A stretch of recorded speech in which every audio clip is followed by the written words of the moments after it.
Now. All right, welcome everyone. Happy Friday. Welcome to How to Take Good Photos for Virtual Staging. A couple of house rules. You're all muted. If you have any questions, please type them in the chat box and I will answer them at the end of the presentation. It's going to take about 25 minutes. I hope you'll have time to sit through the whole presentation. It is recorded and it's going to be posted under the reseller page in bluesketch.com. Bluesketch Virtual Staging is a high-quality virtual staging service with a substantial size furniture library in various styles. We do keep adding new furniture to the library all the time, so it is improving. Turnaround time is 1 business day. Our designers work here in New Orleans, Louisiana, and that's a great advantage. You can actually call us. You can talk to the person who is doing your staging. That's not very common in the business. A lot of the other designers sit somewhere else and you cannot talk to them on the phone. Stagings, as all Bluesketch products, come unbranded, or we can place your logo on them if you like. And you'll find examples of our stagings under the house profile. So when you go to house, just search for Bluesketch and you'll see folders of stagings there. We're going to cover 4 topics today. First, we're going to talk about light and resolution. Second, angles and surfaces. Then we're going to take a look at composition. And finally, we have an example house where I drew a floor plan to show you which are the best angles for taking photos for staging. So first, light and resolution. I did a little experiment here in my own living room. I took photos with 3 different devices, 3 different times of day. First, I was using my DSLR. It's a Canon EOS Rebel T6. I have a tripod, an 18mm lens, and a flash. So here's what's going on. It's 9 o'clock in the morning. This room is facing west. So the sun is on the other side of the house at the moment. So there's not a lot of light coming into the room. So you can see that all of these 4 pictures are pretty dark actually. So the 2 photos on the top have the lights switched off, and the 2 photos at the bottom of the page have the table lamps switched on. And of course, where you have the lamps on, it looks a little lighter. But then actually, if you want to compare it to the ones taken with and without flash, so the ones taken without flash are here on the left, and they are obviously darker. And the ones on the right are taken with flash, and obviously they are lighter. But the interesting point here is when you compare the one taken with flash up here and the one taken with flash down here, the difference is if you focus on the couch here, the one with flash but the lamp switched off is kind of there's an overexposure on the couch here. It's very, your eye is drawn onto the couch. It's very light. Whereas when you have the lights on in the room, the yellow light from the table lamp is actually balancing your white, harsh blue light that the flash provides and creates an equal lighting in the room. So if possible, do use the flash and do switch the lights on in the room. And also, please say hello to Sarah the dog who was modeling for us that day. Next, 3 hours later, it's middle of the day. We're in the south, so there's a lot of light, but the light is not coming directly through the window. Up here, we've got 2 photos taken with a flash, one with the lights off, one with the lights on. And again, you can see the same phenomenon as in the morning, where I have the flash, but I don't have the lights on. The couch is very white, it's very overexposed. But when I turn the lights on, the yellow light is balancing the flash. So you can see the creases in the pillows here. The whole picture looks a lot better. Now the two images at the bottom, I actually turned my camera a little bit to get 3 sources of daylight into the photo. So we've got 2 windows and a door with a window. And as you can see here in the left, when I don't have the flash on, it's very dark naturally because you're shooting against the windows. And when I do have the flash on, the flash is lighting the room. The plant here at the front is not too overpowering. It doesn't really disturb. So it looks pretty nice. But of course, I don't recommend taking the pictures facing directly the windows. And by the way, I'm not a professional photographer, so a lot of you people already know this stuff. I just want to make sure that we cover the angles. So here, I turned my back against the window, so I'm standing in the corner in front of the door. The 2 windows are on my both sides, and everything looks a lot better already. So we have a picture here with flash, lights on, with flash, lights off, and no flash, no lights. Now, even though the windows are behind me, this is still a little bit dark, so we would discard this photo and we would choose between these 2 photos here. Now, when you have the table lamps on, as a photograph, it looks very nice. So if you're shooting to sell a house, you want the pictures to look very warm and inviting. So the lights would look very nice. However, for the purpose of staging, we really want the background of the image to be as flat as possible. So we don't really like little spots of light in the photo. So I would prefer to stage this photo where the light is turned off, because when you place the furniture, we want to have as much freedom for the furniture as possible.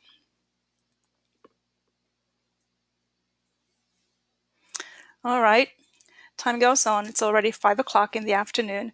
The sun is now in the west where our windows are facing. So the sun is coming directly through the window, and you can see here with the flash, the whole room is very, very light. A lot of sunlight and a lot of light from the flash. It's actually too white. So now that we switched the light on, this floor lamp here, it brings a little bit warmth to the white and harsh light, so the photo looks a lot better already. And down here, just for reference, 2 photos without flash, quite dark. And actually in this case, I would prefer to stage the one without the light, just because the bluer tone works better than the yellow tone with our furniture. So that was the DSLR, pretty nice pictures. So just for reference, I used my old Galaxy Note 3 and Android phone. And looking at this page, you just see a lot of black, so not a great camera. Up here, there's one without flash and one taken with a flash. The flash on this phone camera is not very good. There's not a whole lot of difference between these 2 photos. Same down here. The one on the left does not have a flash, and the one on the right does have a flash. Not a lot of difference. So yes, do use your flash if you really have to take photos with a phone camera, but best not. This Samsung actually had the possibility to set the white balance values. So the ones up here that appear bluer are with the white balance settings on auto mode, and the ones down here that are more yellow, I had the white balance set on daylight mode. I would prefer, again, the ones with the bluer light. So if you are able to adjust your settings, try them out and take lots of different photos, and then we'll see together which ones are the best to be staged. And lastly, I have an iPhone 5 as well. 4 pictures taken with the iPhone. Again, not very surprising. They are all very dark. Same story as with the Samsung. Without a flash and using a flash, there's not a whole lot difference. The flash on the iPhone seems to be a little better than the one on the Samsung. If you look at the fireplace here, It looks a little sharper with flash, but still both of them are quite dark.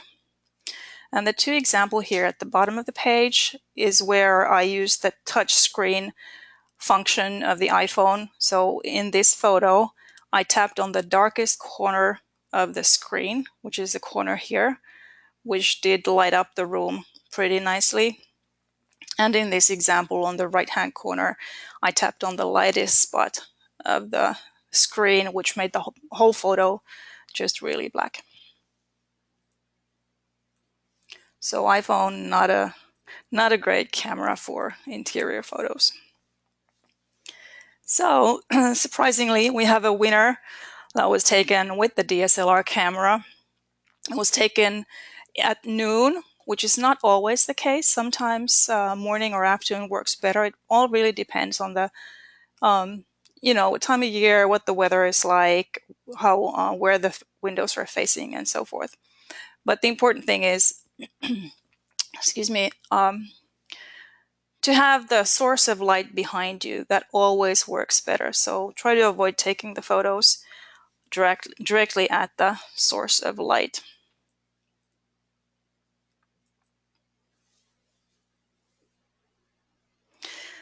To continue on the same theme here, we have a photo that was taken with the lights on, with a lot of sunlight coming in through the windows, and also the photographer had a great flash. So this is a professionally shot interior photo by a professional photographer. The resolution on this image is 4,000 pixels wide, so it's just a great photo for any excuse me, any purpose. And it gives us a lot of freedom to choose where to place the furniture and what type of furniture to place.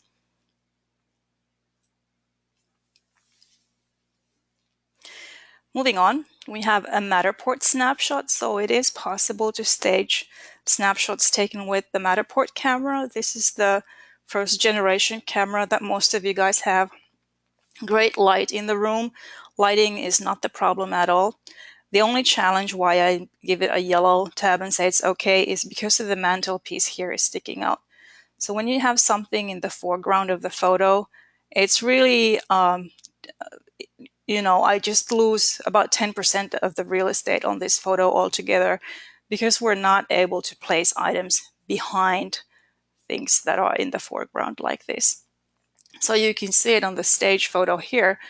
Normally, if you would step into this room, this couch would be positioned in the middle of the wall here. But because I had to fit the end table, I just really needed to move everything towards the left. Same story with the armchairs. You would normally have these two armchairs in the middle of the room, somewhere in here. But because I couldn't place this armchair in front of this mantelpiece, I moved them towards the left. And this actually makes the room look a little bit smaller. So if we had the room physically staged and we would have these armchairs towards the left and this towards the right, and the same story with the couch. If it would be moved towards the right, there would be more room here in the middle and the room would look a little bigger. Excuse me. Another Matterport snapshot. This one is a little darker, but I just wanted to show you a darker shot as well.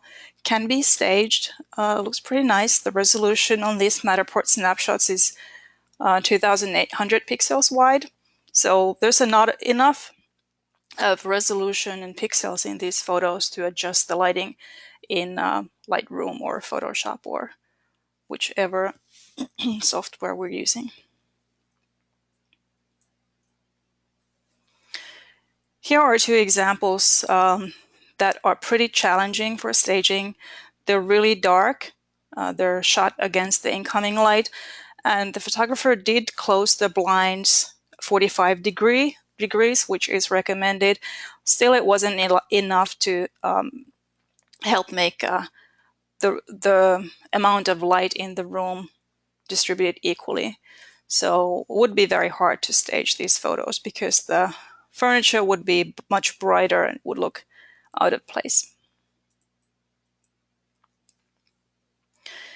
And here, the challenge with this photo on the left is the yellow tone. It's the white balance is on a daylight setting, a lot of yellow, and depending on the resolution, we might be able to fix that in Lightroom.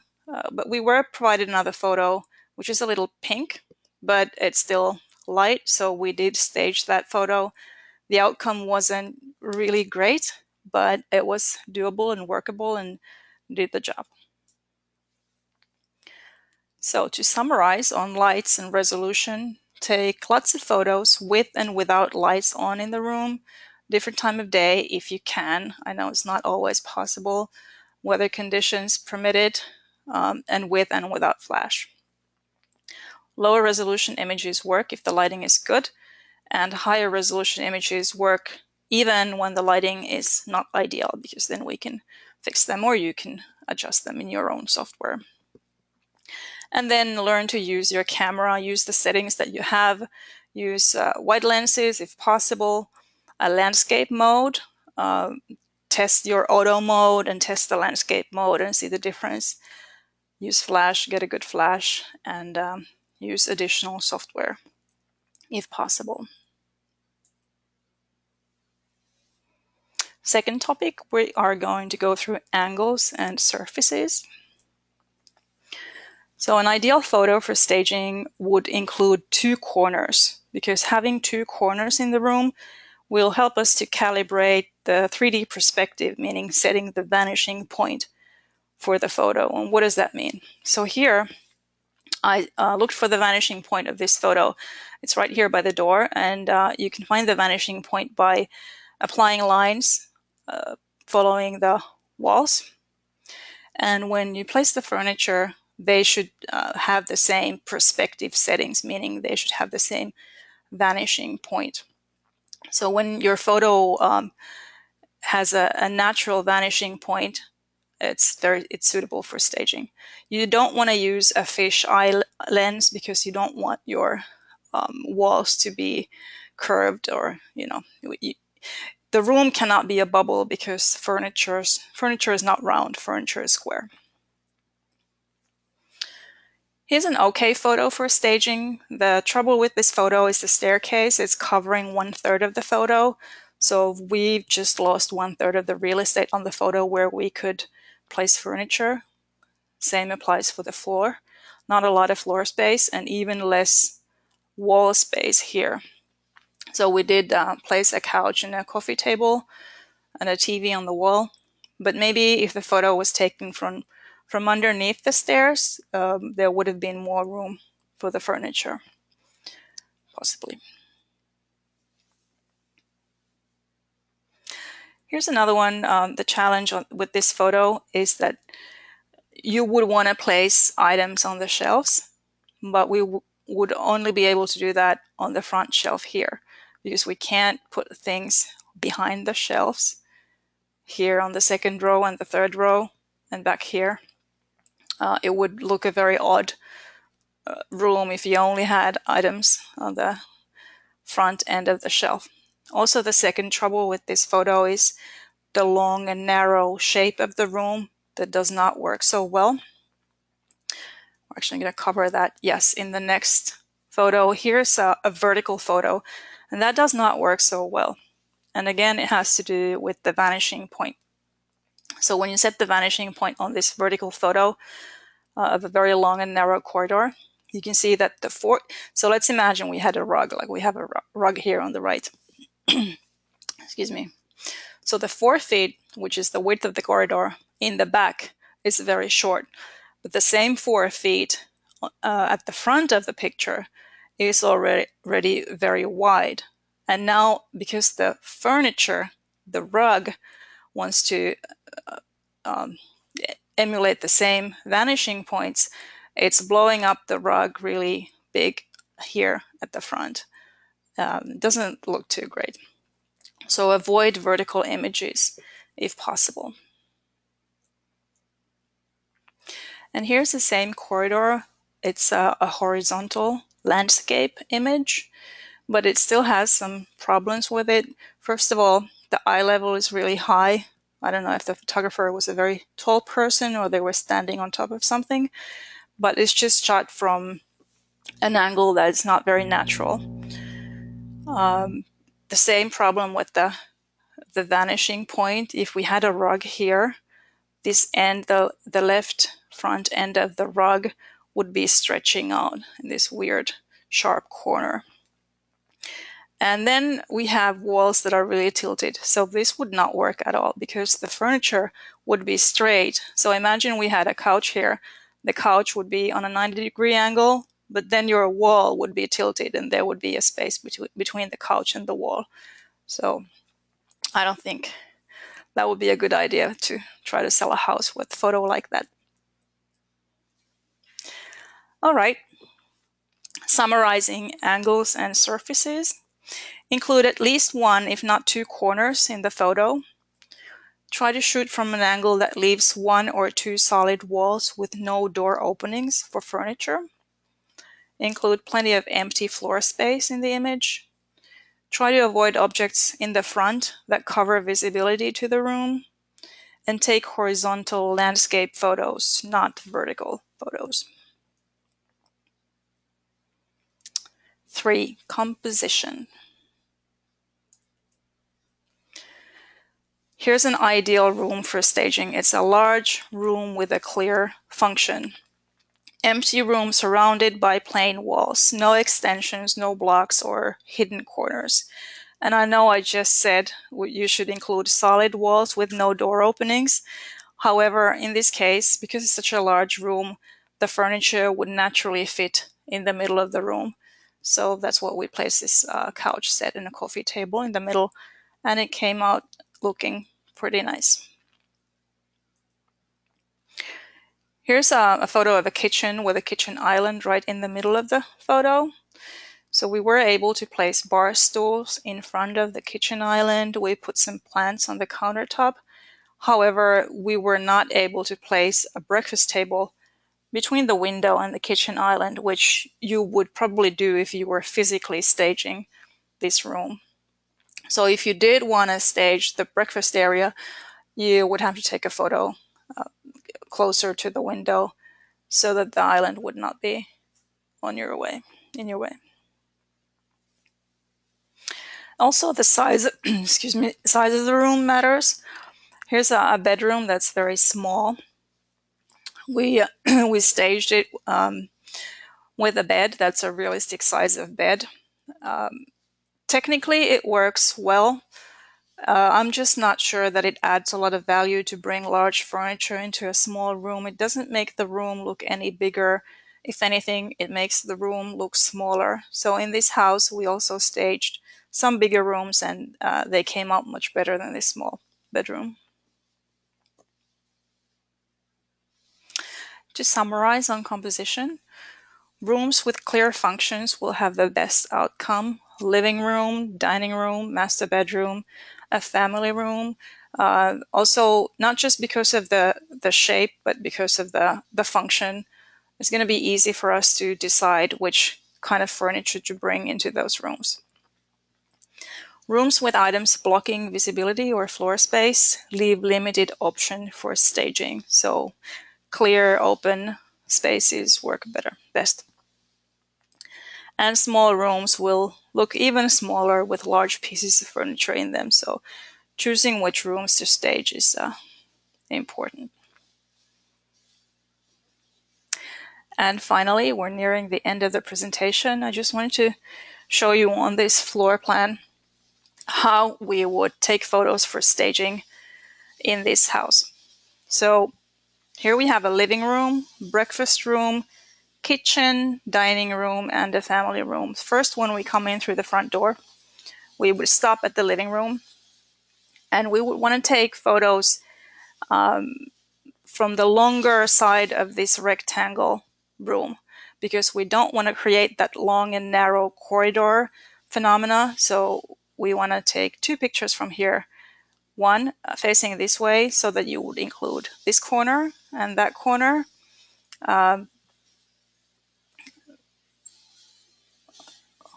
Well, I guess, yeah, you could take two views or one view. and then one from here facing the windows, and one from here. You don't want to stand in the corner, because when you're standing here, you still want to catch this corner, and same here. You can't stand in the corner because you want to include this corner in your shot. Now you're taking photos against the window, so depending on your equipment, time of day, they may come out looking very nice or not. You never know until you've taken the photos. And then, of course, you want to stand with your back against the light source here. Take 2 photos, including both of these corners here. Then moving on to the breakfast room, you want to take a shot of the kitchen, just in case we want to stage the kitchen, add some nice things on the countertops or something. So you would stand here so that you would capture this corner. And this area here, even though it's not a corner, you want to have the full room in your shot. And the breakfast room, you would shoot all the way back here from the kitchen to include this corner and this corner. Now, there is a danger that you would create this long corridor effect again, so you may want to take another picture closer from the breakfast room. That really depends on your lens. But if you have a very good wide lens, you'll be able to pull it off also from further down. Next, moving on to the dining room, you have nice glass doors here, and there's a garden behind. So you want to take a picture from here, from as far back as you can, so that you will include this corner and this corner, but also some of the nice background in the garden. But if the sunlight is coming directly from here, you also want to take another one from this angle where you don't have the light coming in, but you will still include these 2 corners. Family room, you would take 3 shots, one from here to get this wall and this wall. We would probably have a couch and a coffee table here. Also, one from this to get the fireplace and the windows and this wall back here. And then you would take one from the longer wall with a wide angle, so that you would get a shot that's more wider than long and narrow. So without knowing the type of equipment we would have, I would guess these would be the best shots for staging in the living room. The wide angle that includes these 2 solid walls. The breakfast room with 3 walls with no windows or no doors, a lot of opportunities for us to place furniture. The dining room, if the lighting is right, it's nice to have a little bit of the outdoor showing in the picture, but still you would have 1 solid wall and place for the dining table. And the family room, I think the best shot would be to include these 2 solid walls and these 2 corners here. So thank you very much for sticking through the entire presentation. You have a reward. I'm going to send out a how to take good photos, not goo photos, excuse me, good photos for virtual staging booklet. And you will receive a 20% discount voucher for your next virtual staging order. So with this, thank you very much. I don't see any questions in the chat window, so if you still have any questions, just email me to sales@bluesketch.com and I will get back to you. All right, thanks for the webinar. I wish everyone a great weekend. Thank you for joining.